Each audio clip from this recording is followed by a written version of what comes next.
Bueno, eh, no sé, ya tenemos la palabra al profesor Muñoz, Vicente, lo escuchamos. Si tienen dudas, por favor, las vamos a canalizar a través del chat y después podemos contestar al final. Los expositores van a tener 25 minutos y vamos a dar 5 minutos de preguntas para el chat. Gracias, José Manuel, te escuchamos. Bueno, en primer lugar, buena, aquí en España, buenas noches. Es un placer compartir con los colegas de la IPJ Argentina. Agradeceros la invitación a esta jornada. Además, compartir con colegas eh, como Flavia y como mi buen amigo, eh, ahora mismo se me ha olvidado el nombre. Eh, eh, Dentro de la jornada, vamos a actualizar, bueno, la jornada se llama actualización de la evaluación pericial del daño psíquico y un poco lo que os voy a contar, Ismael, perdón, que no me salía, me he quedado en blanco con tu nombre, querido colega, Ismael. Os decía que dentro de la jornada de actualización de la evaluación pericial del daño psíquico, eh, lo que os voy a contar es, bueno, pues la manera en la que he estado trabajando estos casos desde hace ya muchos años, que es este modelo que no tiene mucho que ver con la actualización, es una propuesta del año 2013. Es cierto que los fundamentos de este modelo yo creo que siguen vigentes. Sí que necesita una actualización porque a este modelo le falta lo que es la cuantificación del daño, que es lo que habéis estado trabajando en Argentina con la elaboración de un baremo. En este modelo, en este artículo, vamos, no, no se le falta complementar no solo la valoración, sino la cuantificación del daño, que serían los dos aspectos importantes de intervención pericial psicológica. Y bueno, y algunas cuestiones que sí que ahora iré comentando y que habría que a lo mejor desarrollar un poquito más de este modelo que ya tiene, pues eso, 12 años. En principio, siempre me gusta empezar la valoración del daño por, por qué es de interés para los juristas que los psicólogos eh, elaboremos informes de valoración del daño psíquico. Y esas son las tres razones fundamentales por las cuales los juristas les interesa la valoración del daño psicológico, del daño psíquico. Primero, porque facilita la calificación de los hechos. En nuestro país, en España, esa calificación la hace el Ministerio Fiscal. Eh, para calificar un delito como un delito leve o un delito grave, una de las cuestiones que se tienen en cuenta es el daño producido a la víctima. A más daño, más gravedad del delito, más pena se puede solicitar. La segunda tiene que ver con esto que hemos dicho de la cuantificación del daño, es decir, el facilitar el establecimiento de las indemnizaciones. El daño es cuantificable y se compensa ese daño a la víctima con una compensación económica. Y el tercer aspecto, que seguramente sea en el que más hacemos énfasis o en el que más nos centramos en nuestros cursos, en nuestras charlas, es porque con la valoración del daño, lo que también apoyamos o no apoyamos es la denuncia, ¿no? También sirve para fundamentar los hechos probados en sentencia. La evaluación del daño se convierte en este sentido en lo que los juristas llaman una corroboración periférica de carácter objetivo de lo que es la declaración o el testimonio de la víctima, ¿vale? Entonces, estas serían las tres cuestiones por las cuales la valoración del daño tiene importancia y tiene sentido en el ámbito forense. Bien.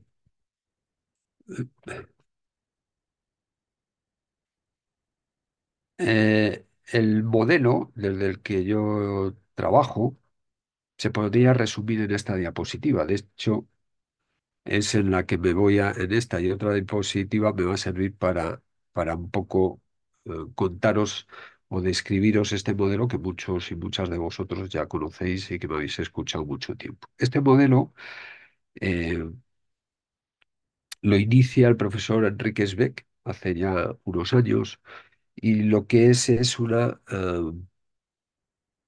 digamos que es una extrapolación del modelo médico-legal del daño al ámbito del daño psicológico. Entonces, con lo que trabaja este modelo es los hechos que se denuncian, que es el mecanismo lesional, la huella psicopatológica. Estas son las dos cosas con las que cuenta el psicólogo, ¿vale? De entrada, yo voy a explorar a la víctima y, obviamente, tengo en los autos y en la propia exploración de la víctima, pues los hechos que está denunciando. Eh, Lo que se trata es de establecer una relación de compatibilidad o de causalidad entre la huella psicopatológica que yo haya detectado en la víctima. La huella psicopatológica hace alusión, obviamente, a a un cuadro clínico, ¿vale? Otra cosa que me gustaría dejar clara desde el principio es que aquí estamos hablando de unas periciales propiamente psicopatológicas. Aquí la psicopatología tiene un papel fundamental, la psicopatología forense. Es decir, el psicólogo forense aquí tiene que tener conocimientos de semiología y de noxología. ¿Por qué? Porque lo que tiene que hacer es valorar si esta persona que yo tengo enfrente, que ha denunciado unos supuestos hechos, tiene un cuadro clínico que yo pueda poner en relación con los hechos denunciados. Es exactamente igual que el modelo médico de valoración del daño. Es decir, el mecanismo lesional es compatible con la lesión. Pues esto es exactamente igual en el ámbito psicológico, ¿no? ¿Qué tenemos? Que a diferencia del daño físico, el daño psíquico no se ve a simple vista y es difícil de objetivar. Es decir, aquí tenemos que tener en cuenta que lo fundamental es la exploración psicopatológica y la exploración psicométrica. Vamos a tener, acordaros de la perspectiva método multifuente. Fundamentalmente siempre, bueno, fundamentalmente no, siempre un diagnóstico clínico se hace con criterios, un diagnóstico psicopatológico se hace con criterios clínicos, es decir, se cumple o no se cumple criterios clínicos del DSM o la CIE-11, de cualquiera de las dos clasificaciones internacionales de los desórdenes mentales, y para ese diagnóstico yo me voy a apoyar también en pruebas psicométricas, en pruebas estandarizadas. La valoración del daño, una de los problemas que tiene es que la psicopatología es fácilmente simulable, ¿vale? Entonces, obviamente aquí, junto con la exploración psicopatológica, siempre el contraste de la hipótesis de simulación. Y cuando hablamos de simulación, estamos hablando de fingimiento de un cuadro clínico que no existe, esa es la simulación, o sobresimulaciones que el cuadro existe, pero se está magnificando la intensidad, la magnitud de ese cuadro, ¿vale? Es extraño o es raro o es poco habitual que en el campo de la victimología se dé el otro fenómeno distorsionador que es la disimulación. Pero en algunos casos, por ejemplo, en los casos de violencia de género, nos podemos encontrar que si está abierto el procedimiento civil de guarda y custodia, la mujer intente disimular un cuadro clínico, porque teme que ese cuadro clínico le pueda afectar luego a lo que es el procedimiento civil de guarda y custodia. Pero lo más habitual es que en el campo de la victimología forense, lo que nos podamos encontrar son personas que intenten simular o sobresimular un cuadro clínico, ¿vale? ¿Qué es lo fundamental para hacer, eh, para descartar la hipótesis de simulación? Primero, conocer muy bien, tener mucha formación en psicopatología, conocer la clínica, curso y pronóstico de los cuadros clínicos para ver si lo que describe la persona se ajusta a esa clínica, evolución y pronóstico de un cuadro clínico genuino y luego complementar, como no, con nuestras técnicas psicométricas que también nos van a ayudar a confirmar o descartar la hipótesis de simulación. Eh, Eso en el contexto de la evaluación de la víctima, de la psicopatología, aquí tenemos mucho apoyo empírico, hay cantidad de investigación que podemos encontrar respecto a cuáles son los cuadros clínicos asociados a experiencias de victimización, violencia de género, acoso en el trabajo, agresiones sexuales, en general, lo que se denomina la psicopatología traumática, el cuadro clínico por excelencia más asociado a experiencias de victimización, es el trastorno de estrés postraumático, ¿vale? Aquí habría que diferenciar entre si estamos ante una situación de victimización aguda, como puede ser una agresión sexual por un extraño, o estoy ante una situación de victimización cronificada en el tiempo.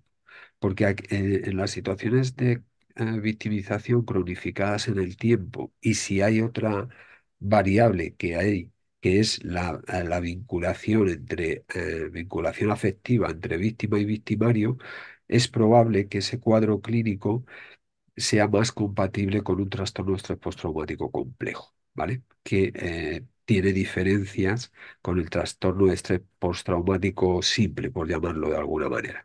Sabéis que el trastorno de estrés postraumático complejo ha sido reconocido solo por la CIE 11. En el trastorno de estrés postraumático, en el DSM-5 se introdujo otra constelación de síntomas para aproximar más algunos de esos síntomas propios del trastorno de estrés postraumático complejo, pero como tal no existe en el DSM-5, sí existe en la CIA-11. En el DSM-5 simplemente hace la distinción de si con síntomas disociativos o sin síntomas disociativos, ¿vale? Entonces, la valoración de la víctima, pura psicopatología, eh, conocer muy bien y manejar muy bien la psicopatología forense, conocer muy bien la semiología y la noxología. Y ahora vamos a ver el resto de elementos que conforman este modelo, ¿vale? El resto de elementos es este impacto, esta relación entre el mecanismo lesional y la lesión no siempre es lineal, ¿vale? Es decir, no siempre que se da un mecanismo lesional, una experiencia de victimización, tiene que, tiene por qué aparecer un cuadro clínico o aparecer en la misma intensidad. ¿Por qué? Porque esta relación está modulada por distintos factores. Esos factores moduladores fundamentalmente son factores de vulnerabilidad previos que lo que hacen es amplificar el daño. Factores de protección que lo que hacen es todo lo contrario, amortiguar ese daño, y también tenemos que tener en cuenta como factores moduladores, en este caso que incrementarían también el daño, serían todo lo que tiene que ver con la victimización secundaria, ¿vale? Pero estos serían con causas que nos van a explicar la huella psicopatológica final, es decir, la intensidad de este cuadro y los matices que pueda tener este cuadro, ¿vale? Porque no en todas las víctimas nos vamos a encontrar ni en los mismos cuadros ni en la misma intensidad. ¿Por qué? Por todas estas variables que están modulando ese impacto. Y al hacer la valoración de compatibilidad o de causalidad, aquí tenemos que tener también como hipótesis la existencia o la posible existencia de otros factores etiológicos, es decir, de otras causas ajenas o distintas a la situación denunciada, pero que tengan la suficiente potencialidad lesiva como para producir el mismo cuadro clínico. Por ejemplo, nos podemos encontrar a una mujer que haya denunciado una situación, una supuesta situación de violencia de género en la pareja, pero que esta mujer sea una refugiada de guerra, que acaba de llegar de un entorno donde hay guerra, donde ha perdido familiares, seres queridos, ha dejado a otra gente allí. Bien, esta mujer puede tener una sintomatología que es compatible con haber estado expuesta a una situación de violencia de género o también sería compatible con las experiencias traumáticas derivadas de esa situación de guerra de la que viene, ¿vale? Entonces, para hacer la relación de compatibilidad o de causalidad, descartar otros factores etiológicos que tengan la misma potencialidad lesiva como para producir el daño. Acordaros que la causa es un factor necesario y suficiente para provocar el daño. Los factores moduladores no tienen tanto que ver con la relación de compatibilidad o causalidad, sino de el resultado final se puede deber también a otros factores, ¿vale? Que modulan ese impacto. Y estos serían concausas, que la concausa es necesaria para explicar el resultado final, pero no es suficiente para explicar esta patología, ¿vale? Bien, y estos serían todos los elementos más desarrollados de todos los elementos de ese esquema que os he puesto anteriormente. La situación de victimización, desde este modelo, lo que se hace con la situación de victimización es valorar su potencialidad lesiva. Este es el mecanismo lesional. Entonces, nosotros lo que podemos ver es hasta qué punto ese mecanismo lesional tiene una potencialidad lesiva para producir el daño que estamos viendo, para ver si esto es compatible con esto, ¿vale? Ese análisis del mecanismo lesional lo vamos a hacer en dos parámetros fundamentales más otras variables. Parámetros cuantitativos, frecuencia, intensidad y duración de los hechos. A mayor frecuencia, intensidad y duración, mayor potencialidad lesiva. Parámetros cualitativos, nivel de vejación, humillación o temor vivenciado por la víctima, ¿vale? Por la supuesta víctima. A mayor vejación, humillación y temor, mayor potencialidad lesiva. Otros factores que la literatura científica ha relacionado con potencialidad lesiva o potencialidad traumática es que exista un lazo afectivo con el agresor y que se den consecuencias múltiples derivadas del delito. Por ejemplo, situación de violencia de género donde además de sufrir maltrato a la mujer, esa violencia se extendía a los hijos. ¿Vale? Entonces, desde este modelo, lo que se hace es, esto que la víctima ha denunciado tiene suficiente potencialidad lesiva para provocar este cuadro clínico. Esto está muy sustentado por la literatura, mucho, ¿vale? Sabemos que determinadas características de una situación de victimización le otorgan más potencialidad o menos potencialidad lesiva. Nos podemos encontrar, fijaros, cuando hacemos ese análisis de potencialidad lesiva y huella o lesión psicológica, que no haya una proporcionalidad, que no haya una coherencia. Por ejemplo, que los hechos sean de una gran potencialidad lesiva, pero que la víctima no tenga ningún daño psíquico. Entonces, ahí tenemos que abrir la hipótesis de que puede que esta persona haya estado expuesta a esa situación de victimización, pero tenga unos factores de protección suficientemente potentes que lo que han hecho es amortiguar este impacto, ¿vale? Porque esto es algo que nos preguntan mucho en los juicios. cuando decimos que no hemos encontrado un cuadro clínico en la víctima, inmediatamente, ¿no? La lectura es, entonces esto no ha pasado. No, no tiene por qué. Esto ha podido pasar y existir factores de protección que expliquen que esta víctima, aun habiendo estado expuesta a esta situación, no ha desarrollado una psicopatología. Aquí están todos los estudios de Bonanno, del grupo de Bonanno, que han demostrado cómo la mayoría de las víctimas que están expuestas a una situación traumática no desarrollan un cuadro clínico. ¿Por qué? Porque sus estudios lo que han visto es que la respuesta más habitual del ser humano al trauma no es el trastorno de estrés postraumático, es la resiliencia, ¿vale? Nos podemos encontrar lo contrario, una, un mecanismo lesional de escasa potencialidad lesiva y un cuadro clínico muy, muy intenso. Aquí podríamos no, deberíamos de abrir la hipótesis de sobresimulación o de simulación, pero también tenemos que abrir la hipótesis de que esta persona tenga factores de vulnerabilidad que expliquen que con poca capacidad lesiva de una situación de victimización haya desarrollado un cuadro clínico de intensidad elevada.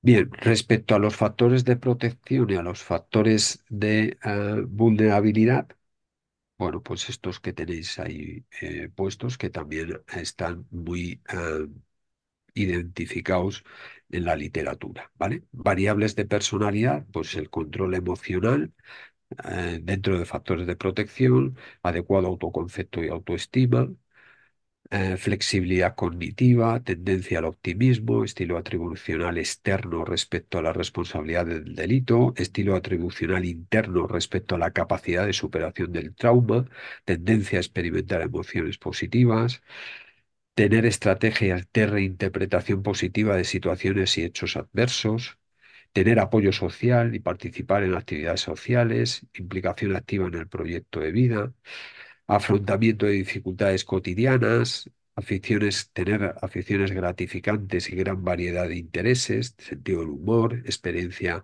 tener una existencia de un propósito significativo en la vida, recibir apoyo psicológico profesional cuando se necesita, y aquí es muy importante ver qué tipo de apoyo profesional. ¿Vale?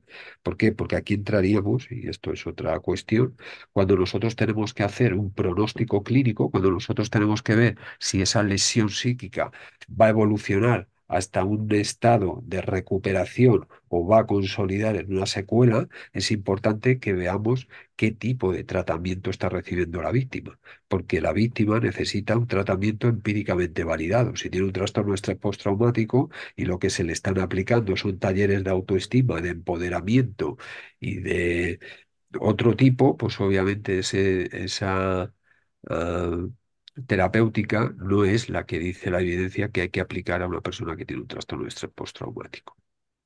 Y respecto a los factores de vulnerabilidad, pues digamos que son también relacionados con la base de personalidad, déficits en el rasgo de apertura, de regulación emocional, pobre autoconcepto y baja autoestima, es decir, muchos de ellos son el signo contrario de lo que hemos visto como factores de protección. Estar expuesto, haber estado expuesto a anteriores experiencias de victimización, tener una pobre red de apoyo, una reacción negativa del entorno, padecer una psicopatología previa, estar expuesta a otros estresores vitales y el uso de alcohol y drogas como estrategias inadecuadas de afrontamiento de todos esos síntomas disfóricos que tienen muchas, muchas víctimas, ¿vale? Entonces, Y sí, y bueno, creo que me he ajustado al tiempo, Ariana, eh, y bueno, pues esto es en resumido, muy resumido y muy comprimido este modelo que ya os digo que bueno, es el con el que trabajo y llevo trabajando todos estos más de 20 años. y es un modelo con el que me siento cómodo cuando tengo que defenderlo en juicio, tengo bastante apoyo empírico para poderlo defender y bueno, pues un placer haberlo compartido con la familia IPJ Argentina. El placer es nuestro, José. Muchas gracias y bueno, esperemos que pronto puedas estar en la Argentina brindando capacitación y ampliando este modelo de trabajo. Así que te agradecemos muchísimo. Tenemos una pregunta en el chat.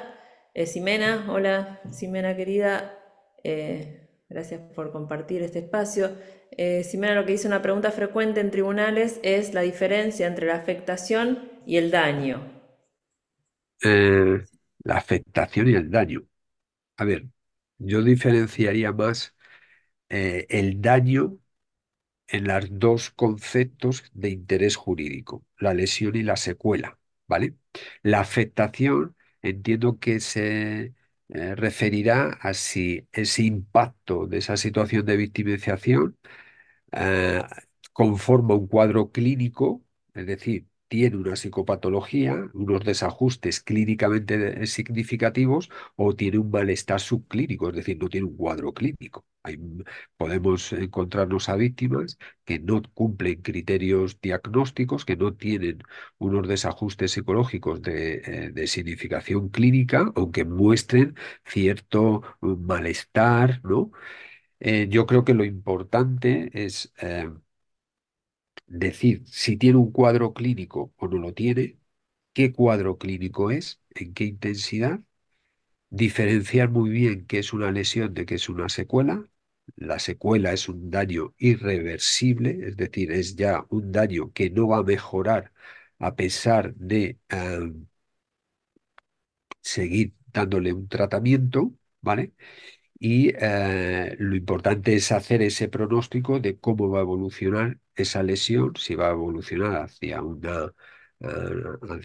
recuperar el estado psicológico previo o si va a consolidar en una secuela psicológica, que como sabéis, la secuela psicológica por autonomía es el cambio permanente de personalidad. Gracias, José. ¿Tenemos alguna pregunta más? Franny nos pregunta sobre respecto a la cuantificación del daño psicológico. Un poco va a hablar Flavia después sobre el tema. Bueno, no me voy a meter, simplemente la cuantificación del daño se hace a partir de unos baremos, haces un diagnóstico, ese diagnóstico eh, junto con otras variables, el tiempo que haya estado de baja, los daños al patrimonio, a lo que ha dejado de eh, evolucionar laboralmente, personalmente, ¿vale? Son una serie de criterios que están tasados en unos baremos y que luego ese daño se va a cuantificar en una puntuación y esa puntuación se va a convertir en dinero, en una compensación económica, ¿no?